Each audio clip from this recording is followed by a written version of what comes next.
जय हिंद दोस्तों, स्वागत है एक बार फिर से आपके अपने YouTube चैनल स्टडी प्लेटफॉर्म में। दोस्तों, आज मैं आपके लिए घटना चक्र की एक और नई सीरीज लेकर आया हूं। इस वीडियो में मैंने घटना चक्र के समान विज्ञान से संबंधित रसायन विज्ञान के जितने भी क्वेश्चन हैं उनको मैंने कवर करने का प्रयास किया है। चूँकि यह वीडियो काफ़ी लंबा था दोस्तों, इसीलिए इस वीडियो को मैंने कई पार्टों में डिवाइड कर दिया है। ये हमारा पार्ट 1 है। तो अगर अभी तक आपने हमारे चैनल को सब्सक्राइब नहीं किया है तो सब्सक्राइब कर लें, बेल आइकन को प्रेस कर लें ताकि नई वीडियो की नोटिफिकेशन आपको समय समय पर मिलती रहे। साथ ही साथ अगर ये वीडियो पसंद आए तो इसे ज़्यादा से ज़्यादा लाइक करें और अपने दोस्तों के साथ शेयर करें। तो चलिए डिस्कशन स्टार्ट करते हैं। सबसे पहले हम लोग दोस्तों रसायन विज्ञान में परमाणु संरचना से संबंधित जितने भी सवाल विभिन्न स्टेट पीसीएस एवं आईएएस प्री में पूछे गए हैं उनको हम लोग एक एक करके देखने वाले हैं। तो चलिए डिस्कशन स्टार्ट करते हैं। आज के डिस्कशन का हमारा फर्स्ट सवाल है दोस्तों, परमाणु नाभिक के अवयव हैं। तो दोस्तों परमाणु के नाभिक में क्या उपस्थित रहता है? तो प्रोटॉन और न्यूट्रॉन उपस्थित रहता है परमाणु के नाभिक में, और ये कई बार बीपीएससी में और यूपीपीसीएस में पूछा जा चुका है दोस्तों। तो ये काफ़ी ज़्यादा महत्वपूर्ण सवाल है दोस्तों, जिसे आपको ध्यान में रखना है। अब देखते हैं इससे कौन कौन से रिलेटेड पॉइंट हमारे लिए महत्वपूर्ण है। तो दोस्तों परमाणु पदार्थ का वह लघुत्तम भाग है जिसमें पदार्थ के सभी गुण विद्यमान रहते हैं। यह रासायनिक अभिक्रियाओं में भाग लेता है परंतु स्वतंत्र अवस्था में नहीं रह सकता। परमाणु के केंद्र में एक नाभिक होता है जिसमें प्रोटॉन तथा न्यूट्रॉन स्थित होते हैं। प्रोटॉन तथा न्यूट्रॉन विद्युत उदासीन कण होता है। परमाणु में इलेक्ट्रॉन नाभिक के चारों ओर एक निश्चित कक्षा में चक्कर लगाते हैं जिन्हें ऊर्जा स्तर कहते हैं। तो ये कुछ महत्वपूर्ण पॉइंट्स था दोस्तों इस क्वेश्चन से रिलेटेड, जिसे आपको ध्यान में रखना है। नेक्स्ट क्वेश्चन है दोस्तों, आणविक संरचना के बारे में निम्नलिखित में से कौन सा कथन सही है?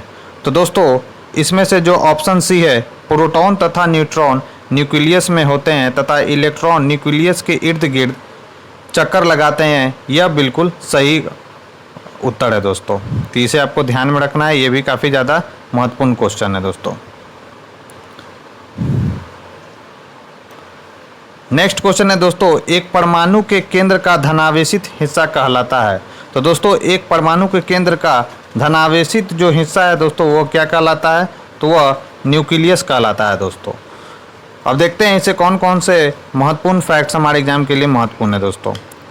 एक परमाणु के केंद्र का धनावेशित हिस्सा नाभिक या न्यूक्लियस कहलाता है। नाभिक परमाणु का केंद्रक होता है। परमाणु के नाभिक में प्रोटॉन तथा न्यूट्रॉन अवस्थित रूप में न्यूक्लियॉन कहलाते हैं। प्रोटॉन धनात्मक आवेश युक्त मूलभूत कण है तथा न्यूट्रॉन उदासीन होता है, जिस कारण नाभिक धनावेशित होता है दोस्तों। तो ये कुछ महत्वपूर्ण पॉइंट्स है दोस्तों जिसे आपको ध्यान में रखना है। नेक्स्ट क्वेश्चन है दोस्तों, निम्नलिखित में से कौन सा अणु का भाग नहीं है? तो दोस्तों फोटोन जो है वो अणु का भाग नहीं है। इलेक्ट्रॉन, प्रोटॉन एवं न्यूट्रॉन परमाणु के मूल अवयव हैं, जबकि फोटोन ऊर्जा के बंडल होते हैं जो प्रकाश के वेग से चलते हैं। सभी प्रकार के विद्युत चुंबकीय किरणों का निर्माण इन्हीं मूल कणों से होता है दोस्तों। नेक्स्ट क्वेश्चन है दोस्तों, एक ही प्रकार का परमाणु निम्न में से किस में मिलता है? तो यह दोस्तों प्राकृतिक तत्वों में हमको मिलता है एक ही प्रकार का परमाणु। नेक्स्ट क्वेश्चन है दोस्तों, परमाणुवीय नाभिक किसने खोजा था? तो परमाणुवीय नाभिक को किसने खोजा था दोस्तों? तो इसे खोजा था रदरफोर्ड ने। रदरफोर्ड ने परमाणुवीय नाभिक को खोजा था दोस्तों। परमाणु के नाभिक की खोज अर्नेस्ट रदरफोर्ड ने वर्ष 1911 ईस्वी में खोज की थी दोस्तों। तो ये महत्वपूर्ण पॉइंट है दोस्तों, आपसे पूछ सकता है कि रदरफोर्ड ने नाभिक की खोज कब की थी? तो 1911 ईस्वी में। नेक्स्ट क्वेश्चन है दोस्तों, एटम में न्यूट्रॉन की खोज किसने की थी? तो दोस्तों एटम में न्यूट्रॉन की खोज किसने की थी? तो जेम्स चैडविक ने एटम में न्यूट्रॉन की खोज की थी दोस्तों। अब देखते हैं दोस्तों इससे कौन कौन से महत्वपूर्ण पॉइंट्स हमारे लिए महत्वपूर्ण हैं।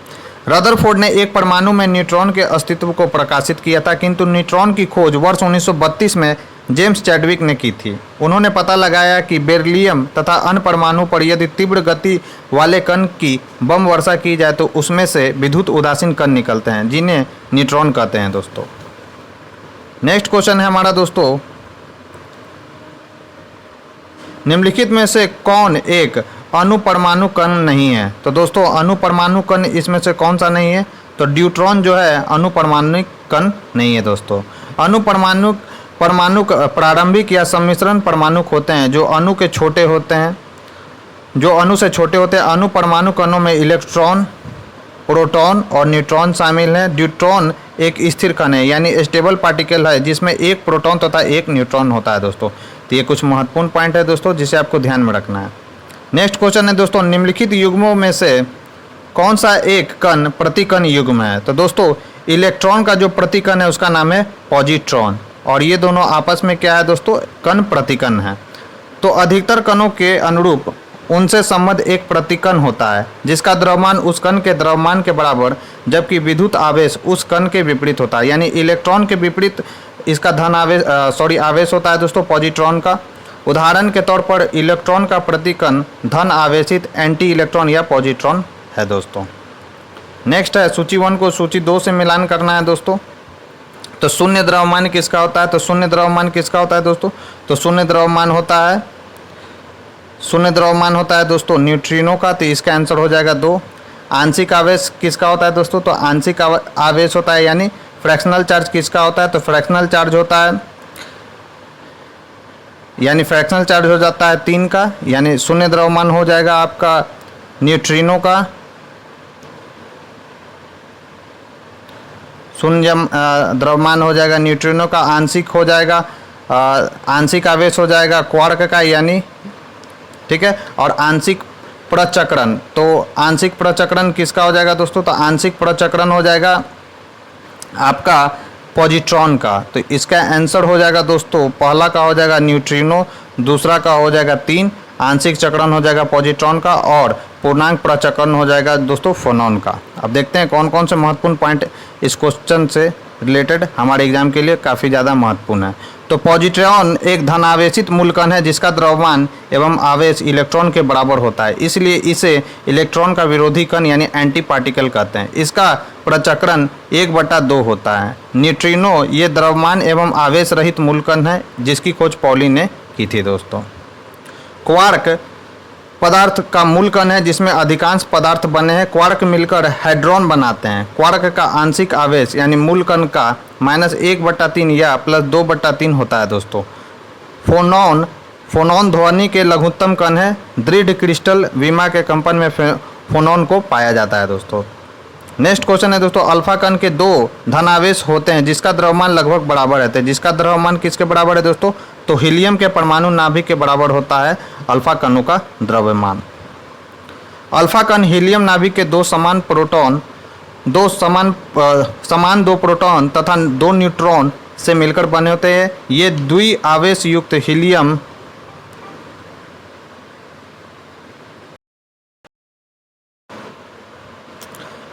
नेक्स्ट क्वेश्चन है दोस्तों, अल्फा कण के 2 धन आवेश होते हैं, इसका द्रव्यमान लगभग बराबर होता है। तो दोस्तों अल्फा कणों का जो द्रव्यमान होता है हीलियम के एक परमाणु के नाभिक के द्रव्यमान के बराबर होता है दोस्तों। अब देखते हैं इससे कौन कौन से महत्वपूर्ण फैक्ट्स हमारे एग्जाम के लिए महत्वपूर्ण है। तो अल्फा कण हीलियम नाभिक के समान 2 प्रोटॉन तथा 2 न्यूट्रॉन से मिलकर बने होते हैं। ये द्विआवेश युक्त हीलियम आयन होते हैं। इनका द्रव्यमान हीलियम नाभिक के द्रव्यमान के बराबर होता है। इनकी मात्रा हाइड्रोजन परमाणु की मात्रा की 4 गुनी होती है दोस्तों। तो ये कुछ महत्वपूर्ण पॉइंट्स है दोस्तों जिसे आपको ध्यान में रखना है। नेक्स्ट क्वेश्चन है दोस्तों, हीलियम के नाभिक में होता है। तो दोस्तों हीलियम के नाभिक में 2 प्रोटॉन और 2 न्यूट्रॉन होता है।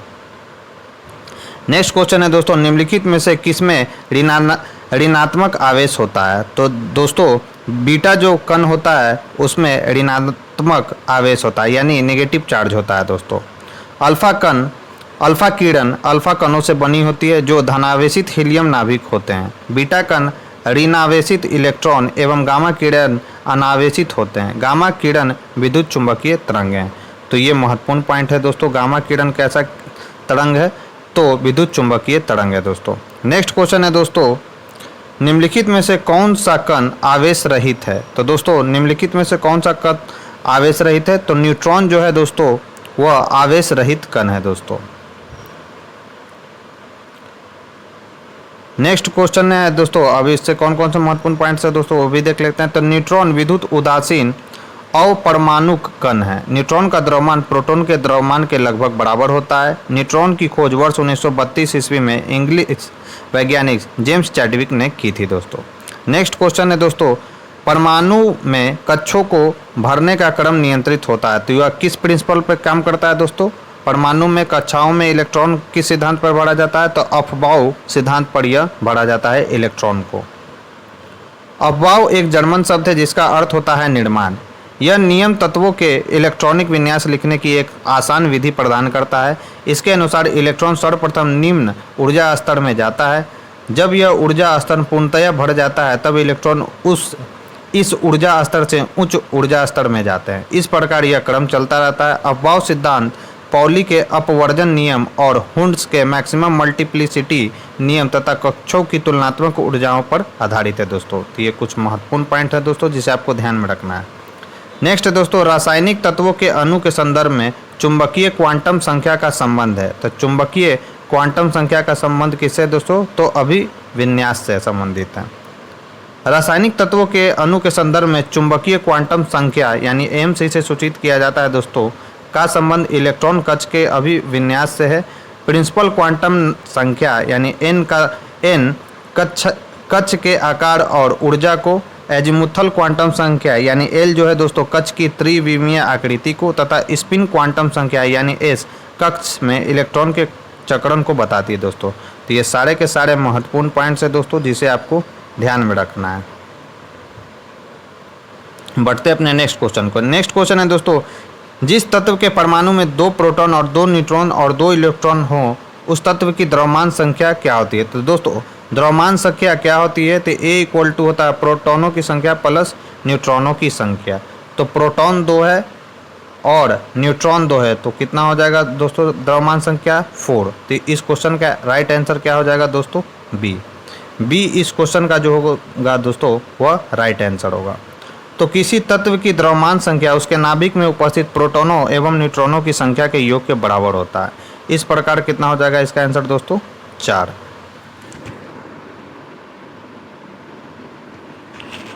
नेक्स्ट क्वेश्चन है दोस्तों, एक तत्व में इलेक्ट्रॉन और न्यूट्रॉनों की संख्या क्रमशः 18 तथा 20 है। तो इस तत्व की द्रव्यमान संख्या क्या होगी? तो दोस्तों इसकी द्रव्यमान संख्या कितनी होगी? तो 18 + 20 यानी 18 + 20 कितना हो जाएगा? 38। तो इसकी द्रव्यमान संख्या कितनी हो जाएगी दोस्तों? 38 हो जाएगी। सेम फॉर्मूला यहाँ पर भी लगाया गया। द्रव्यमान संख्या बराबर होता है प्रोटॉनों की संख्या प्लस न्यूट्रॉनों की संख्या। नेक्स्ट क्वेश्चन है दोस्तों, प्लूटोनियम न्यूक्लाइड के नाभिक में न्यूट्रॉनों की संख्या होती है। तो दोस्तों हम देख रहे हैं यहाँ क्या प्लूटोनियम में इसका जो द्रव्यमान संख्या है 242 है और जो इसका प्रोटॉनों की संख्या है वो कितना है? 94 है। तो अगर हम 242 में से 94 को माइनस कर दे तो कितना बचेगा दोस्तों? 148 बचेगा और यही इसका आंसर हो जाएगा दोस्तों। तो इसमें न्यूट्रॉनों की संख्या कितनी हो जाएगी? तो 148 हो जाएगी न्यूट्रॉनों की संख्या और ये 66 बीपीएससी में पूछा गया है दोस्तों। नेक्स्ट क्वेश्चन है दोस्तों, परमाणु जिनमें प्रोटॉनों की संख्या समान परंतु न्यूट्रॉनों की संख्या भिन्न रहती है क्या कहलाता है? तो दोस्तों परमाणु जिसमें प्रोटॉनों की संख्या समान हो और न्यूट्रॉनों की संख्या भिन्न हो उसको कौन सा परमाणु कहा जाता है दोस्तों? तो वह आइसोटोप कहलाता है। जिनमें प्रोटॉनों की संख्या समान हो परंतु न्यूट्रॉनों की संख्या में भिन्न भिन्न रहती है दोस्तों।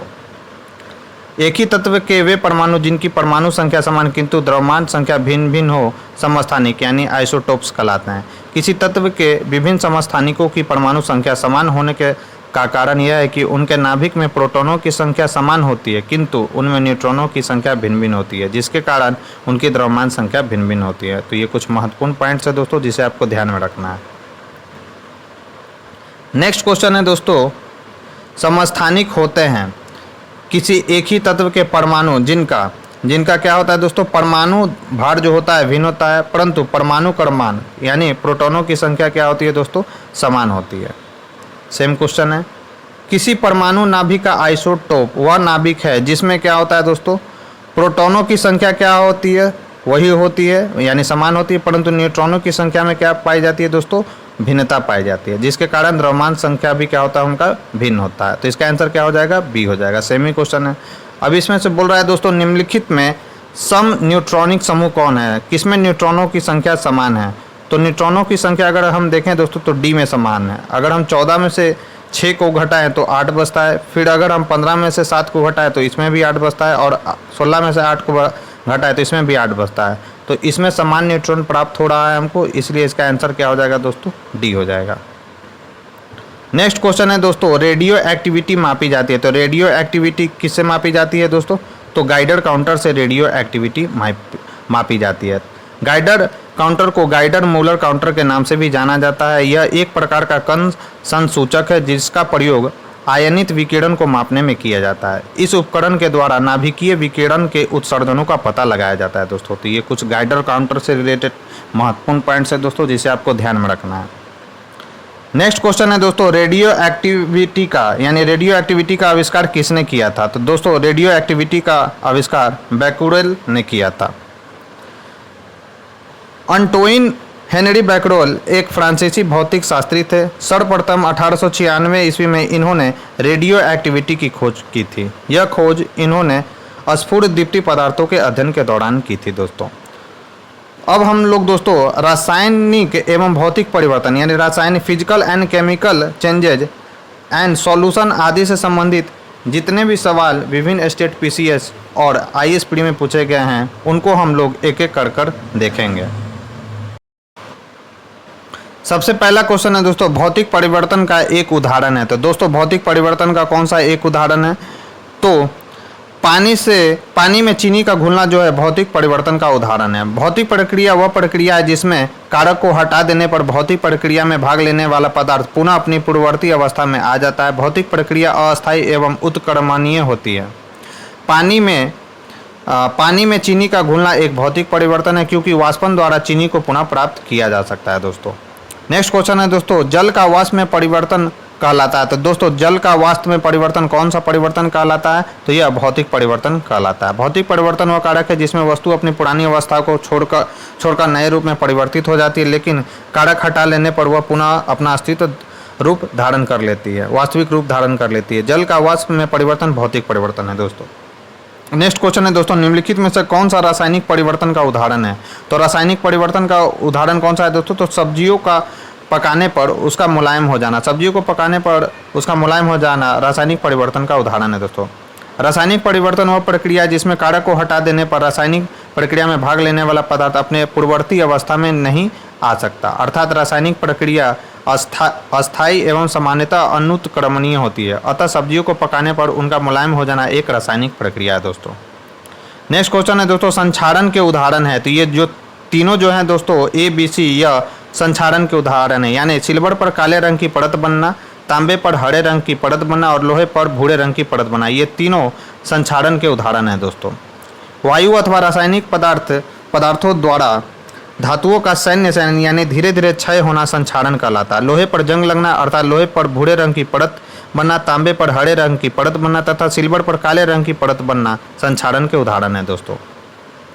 नेक्स्ट क्वेश्चन है दोस्तों, निम्नलिखित में से कौन से रासायनिक परिवर्तन का उदाहरण है? तो रासायनिक परिवर्तन का उदाहरण कौन सा है दोस्तों? तो केवल 3, यानी दूध आस्कंदन जो है रासायनिक परिवर्तन का उदाहरण है, जबकि सोडियम क्लोराइड का क्रिस्टलन तथा बर्फ का गलन जो है वह रासायनिक परिवर्तन का उदाहरण नहीं है दोस्तों। सोडियम क्लोराइड का क्रिस्टलन एवं बर्फ का गलन भौतिक परिवर्तन के उदाहरण है। ऊर्ध्वपातन यानी सब्लिमेशन भी भौतिक परिवर्तन का उदाहरण है। वाष्पन भी भौतिक परिवर्तन के अंतर्गत आता है। दूध का आस्कंदन, लोहे में जंग लगना, दूध से दही बनना, कागज जलना आदि जो है दोस्तों यह रासायनिक परिवर्तन के अंतर्गत आता है। तो ये कुछ महत्वपूर्ण पॉइंट है दोस्तों जिसे आपको ध्यान में रखना है। अब कथन कारण से रिलेटेड सवाल है दोस्तों कि उच्चतर तापमानों पर रासायनिक अभिक्रिया तीव्रतर हो जाती है। कारण दिया गया कि उच्चतर तापमान पर आणविक गति और द्रुत हो जाती है। बिल्कुल सही है दोस्तों, ए और आर दोनों सही है और कारण जो है कथन की सही व्याख्या कर रहा है। तो इसका आंसर क्या हो जाएगा दोस्तों? ए होगा। तो उच्चतर तापमान पर आणविक गति तीव्र हो जाती है। रासायनिक अभिक्रिया की गति प्रतिकारकों के सांद्रण, ताप, भौतिक अवस्था एवं प्रतिकारकों की प्रकृति पर निर्भर करती है। सामान्यतः प्रतिकारकों का ताप जितना अधिक होता है उनकी प्रतिक्रिया उतनी तीव्र होती है दोस्तों। नेक्स्ट क्वेश्चन है दोस्तों हमारा, जल अपघटन में ऊर्जा किस रूप में उत्पन्न होती है? तो दोस्तों जल अपघटन में ऊर्जा किस रूप में उत्पन्न होती है? तो यह उष्मा के रूप में उत्पन्न होती है दोस्तों। जल अपघटन जब होता है यानी हाइड्रोलाइसिस जब होता है तो उसमें ऊर्जा किस रूप में उत्पन्न होती है? तो उष्मा के रूप में उत्पन्न होती है। तो जल अपघटन यानी हाइड्रोलाइसिस वह प्रक्रिया है जिसमें लवण के आयन और जल के आयन या अणु परस्पर संयोग करके अम्लीय या क्षारीय घोल बनाते हैं। इसमें ऊर्जा उष्मा के रूप में निकलती है दोस्तों। नेक्स्ट क्वेश्चन है दोस्तों, पास्चुराइजेशन एक प्रक्रिया है जिसमें क्या किया जाता है दोस्तों? तो पहले दूध को बहुत देर तक गर्म किया जाता है, फिर एकाएक उसको अचानक क्या कर दिया जाता है दोस्तों, ठंडा कर लिया जाता है।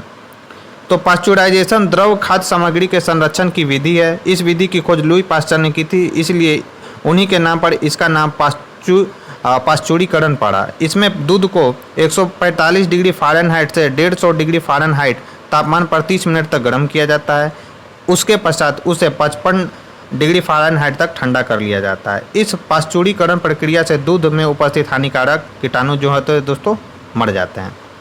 नेक्स्ट है दोस्तों पास्चुरीकरण संबंधित है। तो पास्चुरीकरण किससे संबंधित है दोस्तों, तो दुग्ध के निर्जमीकरण से संबंधित है पास्चुरीकरण। पास्चुराइजेशन एक ऐसी प्रक्रिया है जिसमें किसी तरल या दूध का निर्जमीकरण करके उसकी भंडारण क्षमता में सुधार किया जाता है। पास्चुरीकरण की प्रक्रिया में दूध को 16 सेकंड तक 70 डिग्री सेल्सियस से 85 डिग्री सेल्सियस तक के तापमान पर रखते हैं। उसके पश्चात उसे शीघ्रता से ठंडा करके संरक्षित कर लेते हैं। इस प्रक्रिया की खोज फ्रांसीसी वैज्ञानिक लुई पास्चर ने की थी दोस्तों, अतः इसे पास्चुरीकरण कहते हैं। नेक्स्ट क्वेश्चन है दोस्तों, निम्नलिखित में से कौन सा सुमेलित नहीं है। तो दोस्तों पास्चुरीकरण किसका किया जाता है, तो दूध का किया जाता है, चाय का नहीं किया जाता है। इसलिए इसका आंसर क्या हो जाएगा, कौन सा गलत है इसमें, तो डी गलत है दोस्तों। पास्चुरीकरण एक प्रक्रिया है जिसमें दूध का निर्जमीकरण होता है, यानी रोगजनक सूक्ष्मजीवों को नष्ट करके उसकी भंडारण क्षमता में सुधार किया जाता है। इस प्रक्रिया की खोज फ्रांसीसी वैज्ञानिक लुई पास्चर ने की थी। नेक्स्ट क्वेश्चन है दोस्तों, निम्नलिखित में से कौन सा एक कथन सही नहीं है। तो कौन सा कथन सही नहीं है दोस्तों, पहला ऑप्शन है किसी जलीय विलयन का क्वथनांक शुद्ध जल के क्वथनांक से अधिक होता है। सेकंड ऑप्शन है किसी जलीय विलयन में विलयों के योग से उसका जल विभव बढ़ जाता है। थर्ड ऑप्शन है किसी विलयन में जल का वाष्प दाब शुद्ध जल में वाष्प दाब की तुलना में निम्न होता है। और चौथा ऑप्शन है दोस्तों, जब किसी विलयन को एक अर्ध पारगम झिल्ली द्वारा जल से अलग किया जाता है तो विलयन पर दबाव देने से जल की प्रवाह को रोका जा सकता है। तो इसमें कौन सा सही नहीं है दोस्तों, तो इसमें किसी विलयन में विलयों के योग से उसका जल विभव बढ़ जाता है, यह गलत है दोस्तों। जल में किसी विलय या अन्य घुलनशील पदार्थ को मिलाने पर क्वथनांक बढ़ जाता है, क्योंकि स्तर पर उपस्थित विलय अणु जल के वाष्पन की दर को कम करता है। इसे विलयन में जल का वाष्प दाब शुद्ध जल में वाष्प दाब की तुलना में निम्न होता है। परासरण दाब यानी विलयन पर बाह्य दाब के द्वारा विलयन में विलायक का प्रवेश रोका जा सकता है। इस प्रकार विकल्प ए, सी और डी कथन सही है, जबकि विकल्प जो है बी गलत है दोस्तों। अशुद्धियों के कारण जब अशुद्धियाँ मिलाया जाता है दोस्तों तो द्रव का क्वथनांक क्या होता है, तो दोस्तों जब अशुद्धियाँ द्रव में मिलाई जाती है तो उसका क्वथनांक जो है बढ़ जाता है। और ये काफ़ी ज़्यादा महत्वपूर्ण सवाल है दोस्तों, बीपीएससी ऐसे ही सवाल अक्सर पूछा करती है।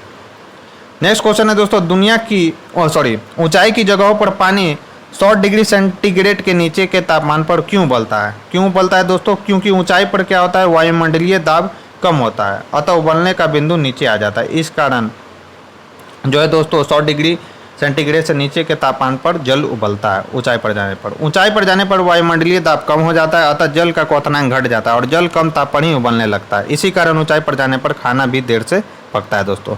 नेक्स्ट क्वेश्चन है दोस्तों, निम्न कथनों पर विचार कीजिए। कथन है नमक और बर्फ के मिश्रण से 0 डिग्री से नीचे का तापमान प्राप्त होता है। पहला कथन ये दिया गया और कारण इसका दिया गया दोस्तों, नमक बर्फ के हिमांक को बढ़ा देता है। तो ये क्या हो जाएगा दोस्तों, तो सी हो जाएगा।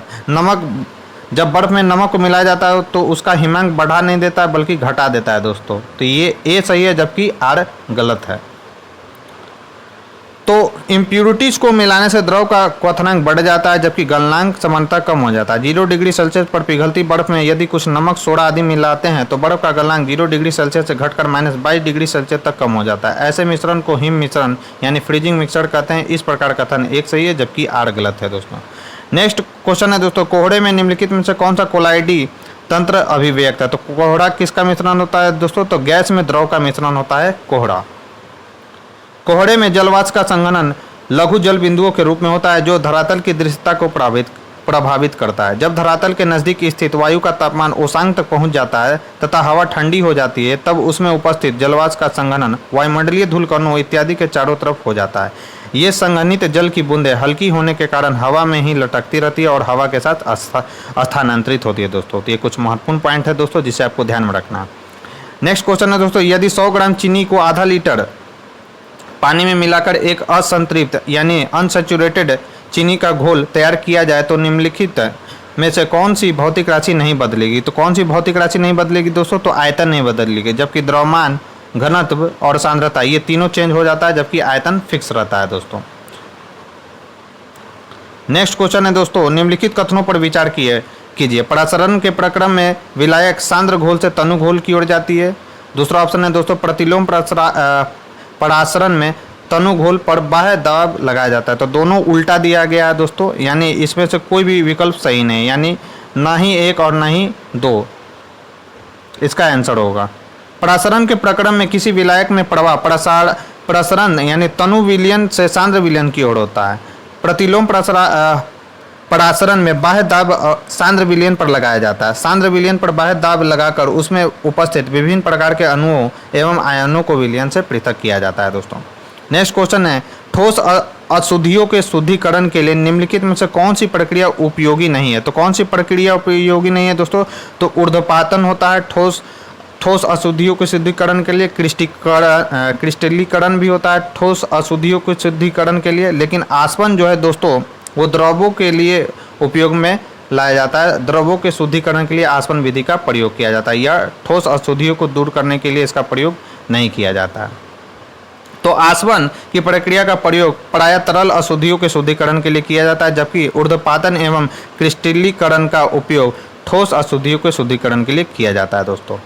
क्रोमेटोग्राफी की तकनीक का प्रयोग किया जाता है। तो इस तकनीक का प्रयोग क्यों किया जाता है दोस्तों? तो एक मिश्रण में पदार्थों को अलग करने में इसका क्रोमेटोग्राफी का प्रयोग किया जाता है दोस्तों। तो क्रोमेटोग्राफी रंगीन रसायनों के मिश्रण को पृथक करने की एक रासायनिक तकनीक है। नेक्स्ट क्वेश्चन है दोस्तों, ठोस कपूर से कपूर वाष्प बनने की प्रक्रिया क्या कहलाता है? ये बहुत बार क्वेश्चन पूछा गया दोस्तों। ऊर्ध्वपातन कहलाता है, यानी सब्लिमेशन कहलाता है। जब ठोस डायरेक्ट किस में कन्वर्ट हो जाए दोस्तों? गैस में कन्वर्ट हो जाए, या रिवर्सिबल प्रोसेस भी हो, गैस डायरेक्ट ठोस में कन्वर्ट हो जाती है, दोनों ही प्रक्रिया क्या कहलाता है दोस्तों? सब्लिमेशन कहलाता है, यानी ऊर्ध्वपातन कहलाता है। नेक्स्ट क्वेश्चन है दोस्तों, ये यहाँ पर दिया गया है दोस्तों, ऊर्ध्वपातन के और कौन कौन से यानी सब्लिमेशन के कौन कौन से उदाहरण हैं? तो कपूर, नेफ्थेलिन, अमोनियम क्लोराइड ये सब जो है दोस्तों ऊर्ध्वपातन के यानी सब्लिमेशन के उदाहरण है दोस्तों। नेक्स्ट क्वेश्चन है दोस्तों, निम्नलिखित में से किस वस्तु के नमूने को हवा में खुला रखने पर कुछ समय पश्चात गायब हो जाता है, जैसे कपूर, नेफ्थेलिन अथवा शुष्क वर्ग? इस परिघटना को क्या कहते हैं? तो सेम क्वेश्चन है, ऊर्ध्वपातन यानी सब्लिमेशन कहते हैं दोस्तों। रेत और नेफ्थेलिन के मिश्रण को किसके द्वारा अलग किया जाता है? तो रेत और नेफ्थेलिन को किस विधि द्वारा अलग किया जाएगा दोस्तों? तो इसे सब्लिमेशन यानी ऊर्ध्वपातन द्वारा अलग किया जाएगा। सेम ही क्वेश्चन है। नेक्स्ट है दोस्तों, एक ठोस से सीधे गैस में परिवर्तन को कहते हैं। तो एक ठोस से जब कोई पदार्थ सीधे गैस में कन्वर्ट हो जाता है तो इस प्रक्रिया को ऊर्ध्वपातन यानी सब्लिमेशन कहते हैं दोस्तों। और ये देखिए दोस्तों, बीपीएससी में 2-3 बार ये क्वेश्चन पूछ चुका है। सूची 1 को सूची 2 से मिलान करना है दोस्तों। इसमें दिया गया है 2 सूची 1 में, और MnO2 Mn का उपचायक दिया गया है। तो इसमें कौन सा आंसर होगा? तो इसमें ए होगा। ए जो है इसका करेक्ट आंसर होगा, ठीक है। यानी इसमें पूछ रहा है क्या कि Mn मैग्नीज का उपचयंक कितना होगा, एस का उपचयंक कितना होगा, और कैल्शियम ऑक्साइड में कैल्शियम का उपचयंक क्या हो जाएगा, H2SO4 में एस का उपचयंक क्या हो जाएगा। तो दोस्तों H2SO4 में जो है एस का जो उपचयंक होगा वो कितना होगा? तो वो मैं बता देता हूँ। इसका उपचयंक हो जाएगा 4। कैल्शियम का जो उपचयंक हो जाएगा वो हो जाएगा कितना हो जाएगा? +2, ठीक है। और इसका +2 हो जाएगा दोस्तों। और Mn में MnO4 में इसका कितना हो जाएगा आपका? Al का हो जाएगा, NaAlH4 में Al का हो जाएगा ये +3 हो जाएगा, और Mn जो बच गया उसका कितना हो जाएगा दोस्तों? तो वो +4 हो जाएगा। तो इस हिसाब से आंसर कौन सा सही है? तो आंसर 1 सही है। तो दोस्तों ये थी हमारी आज की डिस्कशन। इस डिस्कशन में हम लोगों ने रसायन विज्ञान के 2 चैप्टर को कवर किया। आगे की वीडियो में हम फिर से 2 चैप्टर आपके लिए लेकर आएंगे, और उस वीडियो में फिर से हम लोग जो है रसायन विज्ञान के 2 चैप्टर को कवर करें। तो अगर ये वीडियो आपको पसंद आया है तो प्लीज़ इस वीडियो को ज़्यादा से ज़्यादा लाइक कर दें और अपने दोस्तों के साथ शेयर कर दें। साथ ही साथ अगर आप हमारे चैनल पर पहली बार आए हैं तो इसको सब्सक्राइब कर लें, बेल आइकन को प्रेस कर लें, ताकि नई वीडियो की नोटिफिकेशन आपको समय समय पर मिलते रहे। तो आज के लिए बस इतना ही। Thank you.